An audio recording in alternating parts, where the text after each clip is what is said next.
It's spiky, so put 2. Hello, my dear sweet friends. I see that we are once again here thanks to our mutual love of Zelda. And I'm extra glad you've joined me today because today I'd like to talk about something that's got me all kinds of excited. If you follow me, you'll know that I think Hyrule Warriors Age of Calamity is one of the coolest things to happen in years. A canon Zelda story told through a different series, and that's on top of the full Breath of the Wild sequel coming sometime down the line. That's a whole lot of Zelda story. I myself am a really big fan of the stories told in Zelda games. Despite Nintendo not really caring too much about consistency and long-term planning, I find myself engrossed in these games and their characters and their plots and their worlds. For a long time, though, I've maintained that there is so much more the Zelda team could do with the series in terms of story. More specifically, in my video, Zelda's depressing release schedule and how to fix it, I talked at length about how the team should focus more on asset reusing sequels in order to release more games without compromising on quality. I argued that people don't necessarily need the formula to be completely refreshed with every single game. We're okay with playing a simple sequel every once in a while, especially if that sequel has a solid story. Telling a consistent story is basically the key to lowering production costs, increasing output, and keeping fans just as engaged as ever. Perhaps even more so, because I don't know if you've noticed this, but people tend to love stories. Even beyond the idea of getting more Zelda games, I've spent a lot of my life dreaming just about that continuing story part. Even if the games didn't come out any faster, I'd still love for Nintendo to focus more on consistent plots, story arcs, characters that carry over between games, maybe even some twists and turns, just more. I look at other series that are able to deliver ongoing stories for years and years. Then I look back at Zelda and I can't help but feel a little jealous. Back to the present, here I am excited about Age of Calamity. And I'm much more excited than just excited, though that has less to do with the game itself and more with what the game represents. I haven't finished the game at the time of this recording, so I don't actually know if it will end up satisfying my personal story tastes on an individual level. But that's not what I care about right now. More than anything, I want to talk about how one of my biggest, wackiest, most pie-in-the-sky Nintendo dreams is kinda coming true? The announcement that Breath of the Wild would be getting a sequel was already enough to make me squeal with glee. Or whatever these noises are. I will admit I'm disappointed that they're doing an asset reusing sequel, yet it doesn't seem to be taking any less time to make. 5 years between Zeldas has become the norm, and at this rate Breath of the Wild 2 isn't gonna break that trend. However, it's hard to be too upset about that because it's still just so awesome that they are making a sequel at all. This modern version of Hyrule is so beautiful, the characters are great, there's so much potential. And I griped about the fairly bare-bones story in the original, so this sequel is their opportunity to deliver a story experience closer to what I originally wanted. Seriously, Breath of the Wild 2 was already such an incredible surprise. Proper sequels to Zelda games don't happen all that often. And if any Zelda deserves a sequel, it's the epic, formula rewriting, yet also quite flawed with much room for improvement, Breath of the Wild. But as I celebrated the announcement, I couldn't have possibly known that we were in for even more. I have pretty high expectations for Nintendo, and I can be quite critical of their decisions, so it's rare for me to feel like they're downright spoiling me. And this is one of those times. Hyrule Warriors Age of Calamity is the icing on the cake that was already iced. It's the cherry on top, the extra glob of sour cream on the taco salad, that little extra bit that makes you go, oh, somehow perfection has been perfected. Its announcement was very surprising, and I immediately loved the idea for reasons I've gone on and on about. I obviously recognized how great it was that we were getting even more story from Breath of the Wild. I mean, this game is essentially going to fill in all the blank spots left by the original game, fixing one of the big problems I had with it. But it took a little while for the impact of the announcement to really hit me. It took a while for it to really sink in that this is it. This is the thing that I was saying that they should do, the story thing. It feels surreal saying this out loud, but Nintendo is creating a consistent Zelda story spanning multiple games. That's a real thing that I'm saying. Breath of the Wild is essentially going to be a trilogy. It's a dream come true, but I'll admit it's also coming true in a way that I didn't expect. I focused a lot on timely sequels, but Nintendo has given us their own strategy in the form of a canon game in a different genre, co-developed with a different team.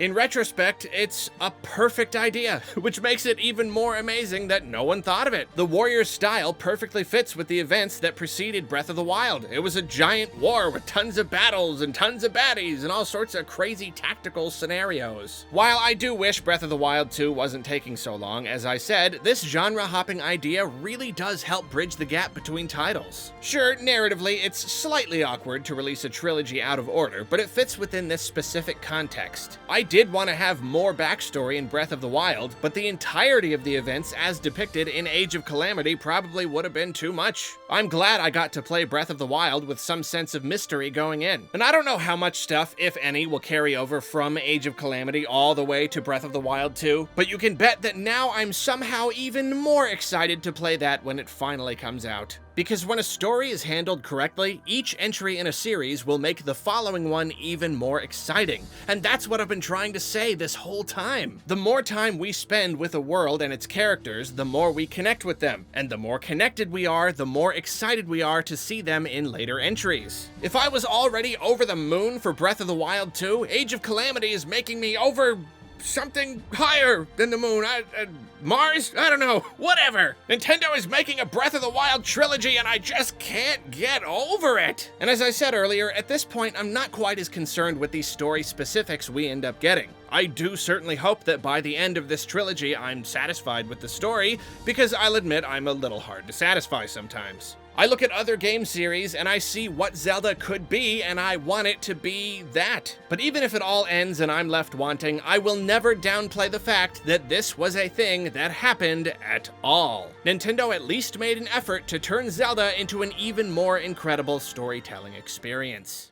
Though that does lead us to one big question. Will they keep doing this in the future? Will the next big Zelda refresh also end up as a trilogy of sorts? And if so, will Nintendo decide to make more genre-hopping games to supplement the plot? It's certainly an interesting idea. Hyrule Warriors works so well here that I wouldn't be surprised if it was kind of a one-off thing that just happened to be perfect in this one scenario. I mean, how many other game series would actually fit that well with Zelda? And of course, when you start delivering canon stories in non-traditional titles, you run the risk of frustrating series fans. Just look at Kingdom Hearts. There are only 3 mainline Kingdom Hearts titles, but key plot details are spread out across so many spin-offs and side games that anyone just playing the trilogy is going to be completely lost. I don't think Zelda runs the same risk of developing such a vast, incomprehensible storyline, but I could easily see some similar frustration. I've already seen plenty of people who are a little miffed about Age of Calamity. It's a Zelda story, but it's not in a Zelda game. So if you don't like this new genre, you've got to either play a game you don't like or watch a Let's Play. And if I didn't already enjoy the Warriors style of gameplay, I might be annoyed as well. If Nintendo wants to continue telling Zelda stories in games that aren't strictly Zelda games, yeah, it might split the audience a bit, and yet,